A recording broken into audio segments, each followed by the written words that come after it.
કે જે 4 આંતરરાષ્ટ્રીય એજન્સીઓએ જે રિપોર્ટ આપ્યો હતો એ મુજબ દેશમાં ચોમાસા પર મોટું સંકટ મંડરાઈ રહ્યું છે। 14 જૂનની આ તસવીર જોઈ લો, જેમાં છેક ઉપરથી નીચે સુધી નૈઋત્યનું ચોમાસું જે છે એના વાદળોથી આખું ભારત ઘેરાયેલું છે। એક જ દિવસમાં તમે જુઓ આખા દેશ ઉપરથી ચોમાસાના વાદળો વિખરાઈ ગયા છે। અહીંયા આખું ઘેરાયેલું હતું, તરત અહીંયા 14 નહીં 15 જૂન આ આજની તાજી તસવીર દિલ્હીથી કેન્દ્રીય હવામાન વિભાગે, જેને આપણે આઈએમડી તરીકે ઓળખીએ છીએ, એમણે રિલીઝ કરી છે। 24 કલાકમાં જ આખું ચોમાસું જાણે વિખેરાઈ ગયું હોય એ પ્રમાણે મધ્ય ભારતમાં ક્યાંય પણ વાદળો દેખાઈ રહ્યા નથી। આ તસવીરો એવું કહી રહી છે કે ચોક્કસથી ભારત પર સંકટ છે। આપણે આશા રાખીએ કે હવે જે પોઝિટિવ ઇન્ડિયન ઓશન ડાયપોલ છે એ મદદ કરે અને ચોમાસું આવે, કેમ કે ચોમાસું અત્યારે અડધો જૂન વીતી ગયો, ક્યાંય દેખાઈ નથી રહ્યું।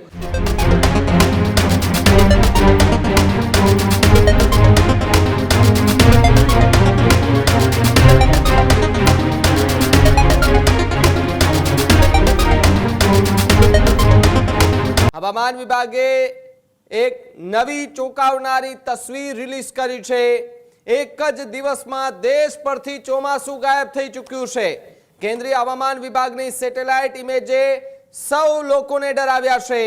આલ નીનોની ઇફેક્ટથી દેશ પરથી આખું ચોમાસું ગાયબ થઈ ચૂક્યું છે। અડધું જે જૂન છે એ વીત્યો, છતાં ગુજરાતમાં હજુ સુધી ચોમાસું નથી આવ્યું। ગુજરાત સહિતના રાજ્યોમાં ચોમાસું પહોંચવાના એંધાણ પણ ન દેખાતા હોવાની વાત છે। સાથે જ સેટેલાઇટ ઇમેજથી સ્પષ્ટ છે કે ચોમાસું વિખરાઈ રહ્યું છે। 4 આંતરરાષ્ટ્રીય એજન્સીઓ કે જેઓ આગાહી કરી ચૂક્યા છે, જ્યારે અલ નીનોને લીધે દેશમાં જૂન, જુલાઈ, ઓગસ્ટની અંદર દુષ્કાળના એંધાણ દેખાઈ રહ્યા છે, જ્યારે અલ નીનોને લીધે દેશભરના ખેડૂતોમાં ચિંતાનો માહોલ જોવા મળી રહ્યો છે। આજ પ્રમાણે ચોમાસું વિખરાતું રહ્યું તો પછી વિકટ પરિસ્થિતિ સર્જાવાની શક્યતાઓ પૂરેપૂરી વર્તાતી જોવા મળી રહી છે। જે અલ નીનોની સિસ્ટમ પર જે બની રહી છે, જે સિસ્ટમ, એના પર સૌ કોઈ લોકો અત્યારે નજર રાખીને બેઠા છે। હવામાન વિભાગ હોય, હવામાન નિષ્ણાંત હોય, પરંતુ જે એક સેટેલાઇટ તસવીર જે જાહેર કરવામાં આવી છે, આ તસવીર આજે સૌ કોઈ લોકોને ડરાવી રહી છે। મુફદ્દલ ન્યૂઝરૂમથી જોડાયા છે। મુફદ્દલ, છેલ્લા એક અઠવાડિયાથી આપણે લગાતાર એક એનાલિસિસ કરી રહ્યા છે અલ નીનોને લઈને। કયા રાજ્યો છે જ્યાં ઇફેક્ટ કરવાનો છે? 4 રાજ્યો જે છે એમાં ગુજરાતનો પણ સમાવેશ કરવામાં આવ્યો છે, પરંતુ આ બધાની વચ્ચે એક સેટેલાઇટ તસવીર સૌ કોઈ લોકોને ડરાવી રહી છે। 24 કલાક પહેલા ન્યૂઝ રૂમે જે અહેવાલ દર્શાવ્યો હતો, હવે કેન્દ્રીય હવામાન વિભાગે જે સેટેલાઇટ ઇમેજ પ્રસારિત કરી છે, રિલીઝ કરી છે, એનાથી એ વાત સાબિત થાય છે કે જે 4 આંતરરાષ્ટ્રીય એજન્સીઓએ જે રિપોર્ટ આપ્યો હતો એ મુજબ દેશમાં ચોમાસા પર મોટું સંકટ મંડરાઈ રહ્યું છે। અને એની સીધી જ આપણે લાઈવ જોઈ લઈશું કે કઈ રીતે ભારતમાં ચોમાસું વિખેરાઈ રહ્યું છે, એમાં વિક્ષેપ પડી રહ્યો છે, ખેડૂતો પર માઠી બેઠી છે, ખેડૂતો પર સંકટ છે। એ ભારતની જે સેટેલાઇટ જે મૂકેલા છે, ઉપગ્રહની તસવીરો આપણે જોઈએ, માત્ર એક જ દિવસમાં કઈ રીતે ભારતમાં ચોમાસું વિખેરાઈ ગયું। સૌથી પહેલા તો 14મી જૂનની આ તસવીર છે। આ તસવીર કોઈ વોટ્સઅપ ફોરવર્ડ નથી, આપણી જે કેન્દ્રીય હવામાન વિભાગ છે, ઇન્ડિયન મટીરિયોલોજીકલ ડિપાર્ટમેન્ટ, જેને આઈએમડી કહે છે, 14 જૂનની આ તસવીર જોઈ લો, જેમાં છેક ઉપરથી નીચે સુધી નૈઋત્યનું ચોમાસું જે છે એના વાદળોથી આખું ભારત ઘેરાયેલું છે।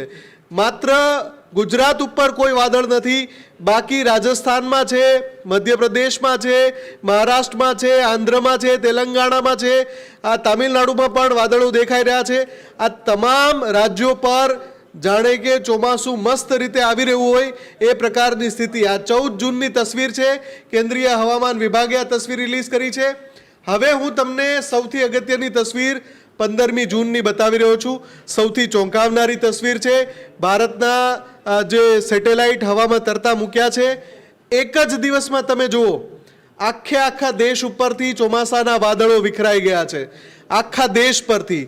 માત્ર અહીંયા એક દેખાય છે કે સિસ્ટમ બનેલી છે, અને જે સિસ્ટમ અહીંયા આખું ઘેરાયેલું હતું, તરત અહીંયા 14 નહીં 15 જૂન આ આજની તાજી તસવીર દિલ્હીથી કેન્દ્રીય હવામાન વિભાગે, જેને આપણે આઈએમડી તરીકે ઓળખીએ છીએ, એમણે રિલીઝ કરી છે. ન ગુજરાત પર વાદળો છે, ન રાજસ્થાન પર છે, ન મધ્યપ્રદેશ પર છે, ન મહારાષ્ટ્ર પર છે, ન તેલંગાણા પર છે, ન આંધ્ર પર છે. ક્યાંય વાદળો દેખાતા નથી. 24 કલાક પહેલા જે આખું ભારત વાદળોથી ઘેરાયેલું હતું, અહીંયા આ તસવીરમાં જોઈ લો તમે, 24 કલાકમાં જ આખું ચોમાસું જાણે વિખેરાઈ ગયું હોય એ પ્રમાણે મધ્ય ભારતમાં ક્યાંય પણ વાદળો દેખાઈ રહ્યા નથી. નીચે દક્ષિણ ભારતમાં પણ વાદળો ક્યાંય નથી. કેરળ પાસે માત્ર એક નાની એવી સિસ્ટમ દેખાઈ રહી છે અને ઉપર પણ તમે જોવા જાઓ ઉત્તર પ્રદેશ અને બિહારમાં પણ ક્યાંય વાદળો દેખાઈ રહ્યા નથી. જે અહીંયા સિસ્ટમ હતી, મજબૂત સિસ્ટમ બનેલી હતી, એક જ દિવસમાં 14 જૂનમાંથી તમે 15 જૂનમાં આવો તો આખું સાફ થઈ ગયું છે. આ તસવીરો કેન્દ્ર સરકારના અધિકૃત વિભાગ દ્વારા રિલીઝ કરવામાં આવી છે, હવામાન વિભાગ દ્વારા રિલીઝ કરવામાં આવી છે.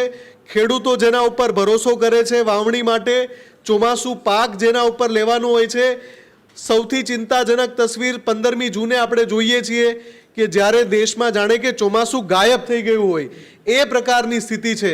એટલે આપણે જે અલ્નીનોનો ડર હતો, 4 અલગ અલગ એજન્સીઓએ કહ્યું હતું, કોપરનિક્સ ક્લાઇમેટ ચેન્જે કહ્યું હતું, પછી યુએનની જે એજન્સી છે વર્લ્ડ મટીરિયોલોજીકલ ઓર્ગેનાઇઝેશન WMO, એણે પણ કહ્યું હતું કે અલ્નીનો ભારતના ખેડૂતોને પરેશાન કરશે. એની સાથે સાથે ઓસ્ટ્રેલિયન મટીરિયોલોજીકલ ડિપાર્ટમેન્ટે પણ કહ્યું હતું.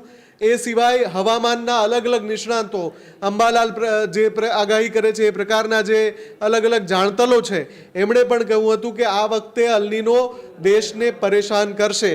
આ તસવીરો એવું કહી રહી છે કે ચોક્કસથી ભારત પર સંકટ છે. આપણે આશા રાખીએ કે હવે જે પોઝિટિવ ઇન્ડિયન ઓશન ડાયપોલ છે એ મદદ કરે અને ચોમાસું આવે, કેમ કે ચોમાસું અત્યારે અડધો જૂન વીતી ગયો, ક્યાંય દેખાઈ નથી રહ્યું. આપણે આશા રાખીએ ભાવિક કે આવતીકાલની તસવીરો નવા વાદળો અને નવી સિસ્ટમ લઈને આવે અને અત્યારની જે સ્થિતિ છે, આખું આમ ભારત સફાચટ દેખાઈ રહ્યું છે, એ ચિત્ર બદલાય. ભાવિક બિલકુલ બિલકુલ. આભાર મુફદ્દલ, જોડાવા બદલ અને માહિતી બદલ. હજુ સુધી તમે અમારી ચેનલને સબસ્ક્રાઇબ નથી કરી તો અત્યારે જ ન્યૂઝરૂમ ગુજરાતને સબસ્ક્રાઇબ કરો, ફેસબુક અને ઇન્સ્ટાગ્રામ પર ફોલો કરો.